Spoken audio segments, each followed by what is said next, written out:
হোজাই জিলাৰ কাকীৰ এজন যুৱক, যিজন যুৱক সাধাৰণ মানুহতকৈ ব্যতিক্ৰম হয়।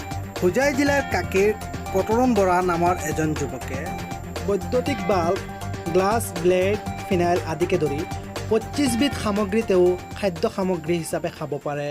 কিন্তু এই সামগ্ৰীখিনিৰ পৰা তেওঁ কোনো ধৰণে ক্ষতি হোৱা নাই বুলি তেওঁ মন্তব্য প্ৰকাশ কৰে।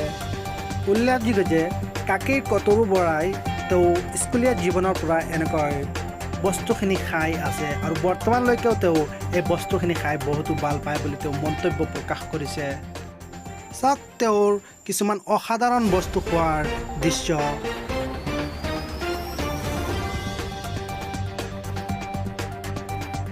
আজি মোৰ 22 বছৰ হৈছে এই অনুষ্ঠানটোৰ লগত মই জড়িত হৈ থকা।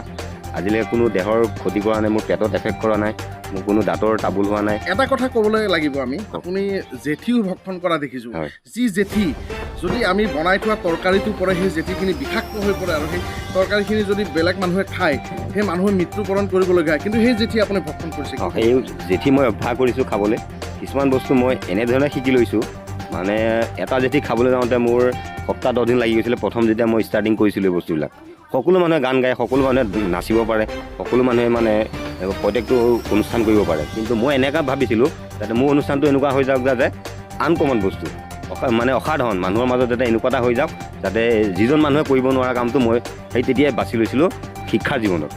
তিতা খাইছে, হয়। আৰু আপুনি কি কি খোৱাৰ ইচ্ছা আছে? ভৱিষ্যতৰ কি পৰিকল্পনা আছে যে আপুনি আৰু কি খাব খাদ্য? মই 25টা আইটেম আছে মোৰ এই অখাদ্য ভক্ষণৰ ভিতৰত। ফেনাইল আছে, এচিড আছে, চুলি। ফেনাইল খাব আপুনি? হয়। যি ফেনাইল খালে মানুহে মৃত্যুবৰণ কৰে, আপুনি ফেনাইল খাব? ফেনাইল, এচিড, তাৰপিছত খাৰ আছে, বিভিন্ন প্লাষ্টিকৰ কেছেট আছে, টিউবলাইট আছে, তাৰপিছত আপোনাৰ ধান আছে, বালি আছে, যিবোৰ আনকমন বস্তু মানে মোৰ মানে চকুৰ আইডিয়াত মানুহে নোখোৱা বস্তু। মানুহে নোখোৱা বস্তু আপুনি মানুহে নোখোৱা বস্তু ভক্ষণ কৰিব পাৰে? হয়। হজম হৈ যায় আপোনাৰ? হজম হৈ যায়। কিবা অসুবিধা আজিলৈকে পোৱা নাই। মই যেতিয়া মই পোনপ্ৰথম ষ্টাৰ্টিং কৰোঁতে মই নগাঁও ব্ৰহ্মপুৰত ডক্টৰৰ লগত ৰিচাৰ্চ কৰিছিলোঁ যে ছাৰ মই এইখিনি বস্তু খাই দিব পাৰোঁ, মোক অকণ চাওকচোন। তেখেত হয়তো এতিয়া ঢুকাল নে কি নাজানো, BNC ভট্টাচাৰ্য এজন ডক্টৰ আছিলে। তেখেতে মোক ৰিচাৰ্চ কৰি চালে, ভাইটি তোমাৰ পেটত বোলে একো নাই। এই সমগ্ৰখিনি যিবিলাক অখাদ্য, ব্লেডৰ পৰা লৈ চিচালৈকে আপুনি খোৱাৰ পিছত